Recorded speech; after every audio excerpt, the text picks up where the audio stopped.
ഒരു സിനിമയിൽ സ്വരാജ് വെഞ്ഞാറമൂടിൻ്റെ കഥാപാത്രം പറയുന്നൊരു ഡയലോഗുണ്ട്. എത്രയൊക്കെ തന്നെ വിനയം മുഖത്ത് വാരി പൂശിയാലും കുറച്ചൊക്കെ കഴിയുമ്പോൾ ഉള്ളിലുള്ള ഫ്രോഡത്തരമൊക്കെ പുറത്തു വരും എന്ന് പറയുന്നൊരു ഡയലോഗുണ്ട്. ഏതാണ്ട് അതുപോലത്തെ ഒരു അവസ്ഥയിലാണ് നമ്മുടെ പ്രിയപ്പെട്ട BJPയും NDA സഖാക്കളും ഒക്കെ തന്നെ ഉള്ളത്. ഞാനത് പറയാൻ കാരണം, കഴിഞ്ഞ ദിവസങ്ങളിൽ നമ്മുടെ ഗോപാലകൃഷ്ണൻ എന്ന് പറയുന്ന ഒരു അഡ്വക്കേറ്റ്, അദ്ദേഹം തൃശ്ശൂരിൽ നിന്നുള്ള ഒരാളാണ്, വളരെ സഹൃദയനായിട്ടുള്ളൊരു മനുഷ്യനാണ് ഗോപാലകൃഷ്ണൻ. അദ്ദേഹം ഡാൻസൊക്കെ കളിച്ച് നല്ല സ്റ്റെപ്പൊക്കെ ഇടുന്ന ഒരാളാണ്. കൂടാതെ ചാനൽ ചർച്ചകളിലൊക്കെ വന്നിരുന്ന് സ്ഥിരമായിട്ട് തേയുന്ന ഒരാൾ കൂടിയാണ്. അദ്ദേഹത്തിന് ചില ഇരട്ടപ്പേരുകളൊക്കെ ആളുകൾ വിളിക്കാറുണ്ട്. അത് ഒട്ടകം ഗോപാലൻ എന്നൊക്കെ ഉള്ളതാണ്. അതൊന്നും ഞാനിവിടെ വിളിക്കുന്നില്ല, കാരണം അങ്ങനെ ഒരാളെ വ്യക്തിപരമായി അധിക്ഷേപിക്കുന്നതൊന്നും നമ്മുടെ കാര്യമല്ല. പക്ഷേ പ്രധാനപ്പെട്ടൊരു കാര്യം, അദ്ദേഹത്തെ അതിനിശ്ചിതമായിട്ടുള്ള വിമർശനം അർഹിക്കുന്നുണ്ട്. കാരണം അദ്ദേഹം വിചാരിച്ചിരുന്നത് കൊടുങ്ങല്ലൂരിൽ സ്ഥാനാർത്ഥിയാകാം എന്നാണ്. അപ്പോൾ അതുകൊണ്ട് അദ്ദേഹം കൊടുങ്ങല്ലൂരിലെ അമ്പലത്തിൻ്റെ മുമ്പിൽ ചെന്ന്, കൊടുങ്ങല്ലൂർ ഭരണിപ്പാട്ടാണോ വേറെ എന്തെങ്കിലും ആണോ എന്ന് നമുക്കറിയില്ല, അതുപോലുള്ള പല പരിപാടികളൊക്കെ അദ്ദേഹം പ്ലാൻ ചെയ്തിരുന്നു. പക്ഷേ അത് കഴിഞ്ഞതിന് ശേഷം അദ്ദേഹത്തിന് കൊടുങ്ങല്ലൂർ എന്ത് ചെയ്തു വെച്ചിട്ടുണ്ടെങ്കിൽ 2020 കൊടുത്തു. കാരണം രാജീവ് ചന്ദ്രശേഖർ ആരോടും ചോദിച്ചില്ല, സാബു ഒന്ന് കൊടുങ്ങല്ലൂർ വേണമെന്ന് ചോദിച്ചപ്പോൾ ഉടനെ തന്നെ കൊടുങ്ങല്ലൂർ അങ്ങ് കൊടുത്തു. സാബു ഒരു ആവശ്യമുള്ളതൊക്കെ പറഞ്ഞൊക്കെ കൊടുത്തു, 2020 കൊടുത്തു.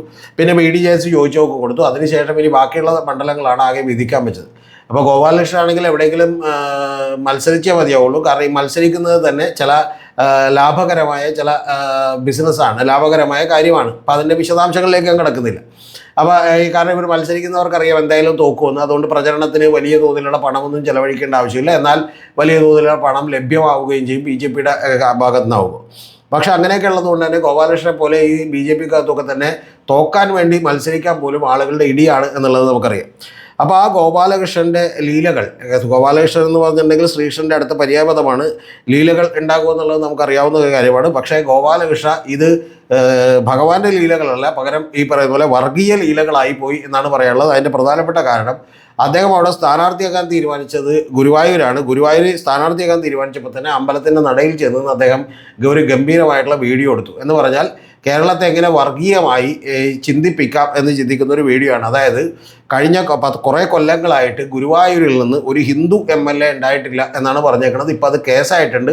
നിരവധി ആളുകൾ അതുമായി പരാതിയുമായിട്ട് മുന്നോട്ട് പോയിട്ടുണ്ട് എന്ന് പറഞ്ഞു.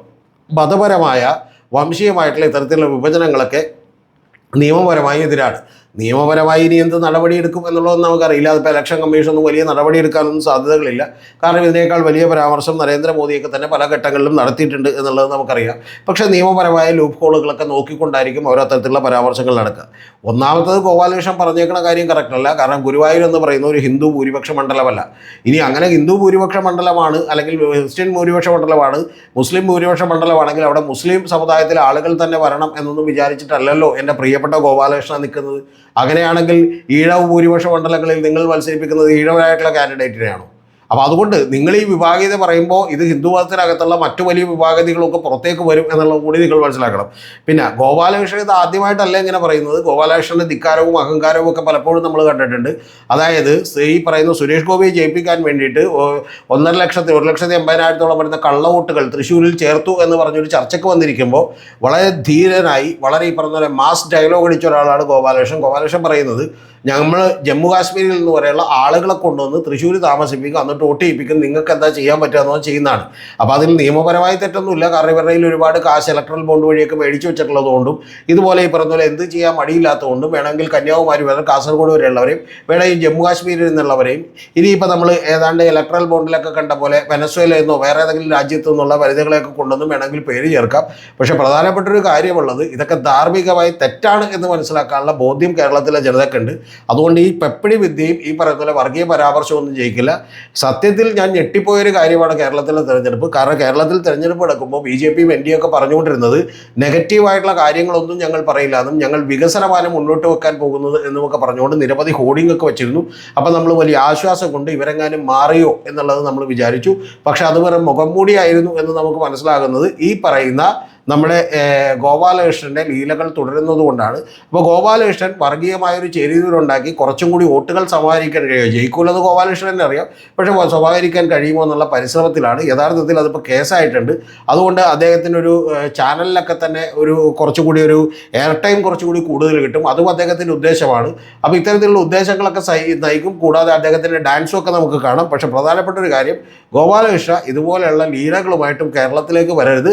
താൽക്കാലികമായി വർഷമായി നിങ്ങൾ വിജയിച്ചുകൊണ്ടിരിക്കുകയാണ്, പതുക്കെ പതുക്കെ ഇത് കൂടിക്കൊണ്ടിരിക്കുകയാണ് എന്നുള്ളതറിയാം. പക്ഷേ ഈ കേരളത്തെ കയറി മുറിക്കാൻ, കേരളത്തിൽ ഈ പറഞ്ഞ പോലെ വിഭാഗീയവും വർഗീയവുമായിട്ടുള്ള ചേരിതിരിവുണ്ടാക്കാൻ വേണ്ടി ശ്രമിക്കരുത്.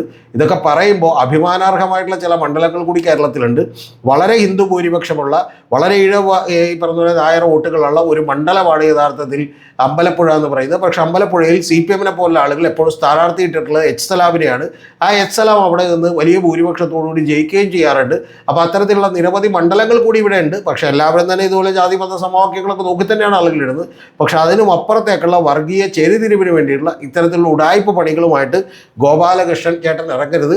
ലീലകൾ തൽക്കാലം 8 മടക്കി പോക്കറ്റിൽ വെച്ചോളൂ. റിസൾട്ട് വരുമ്പോൾ ഈ ലീലകൾ കൊണ്ടൊന്നും ഒരു ഫലമുണ്ടാവില്ലെന്നും ഇതൊക്കെ ജനം തള്ളിക്കളയുമെന്നും നമുക്ക് എന്ത് ചെയ്യാം മനസ്സിലാവും.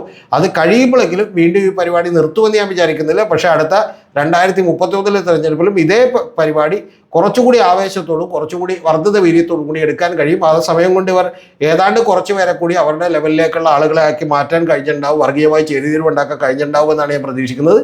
പക്ഷേ ഇതിനപ്പുറത്തേക്ക് ഇലക്ഷൻ കമ്മീഷൻ എന്തെങ്കിലും നടപടി എടുക്കുമെന്നോ അല്ലെങ്കിൽ വലിയ കടുത്ത ശിക്ഷ ഉണ്ടാകുമെന്നോ ഒന്നും ഞാൻ വിചാരിക്കുന്നില്ല. ബാക്കിയൊക്കെ നമുക്ക് കാത്തിരുന്ന് കാണാം. ഈ ലീലകൾ BJPയുടെ അവസാനിക്കുന്നില്ല. നേരത്തെ പറഞ്ഞ പോലെ എത്രയൊക്കെ തന്നെ വിനയം മുഖത്ത് വാരി പൂശിയാലും, വികസനത്തിൻ്റെ മുഖത്ത് വാരി പൂശിയാലും ഏറ്റവും ഒടുവിൽ ഇത്തരത്തിലുള്ള വർഗീയതയുടെ ചേരുവകൾ പുറത്തേക്ക് വരിക തന്നെ ചെയ്യും.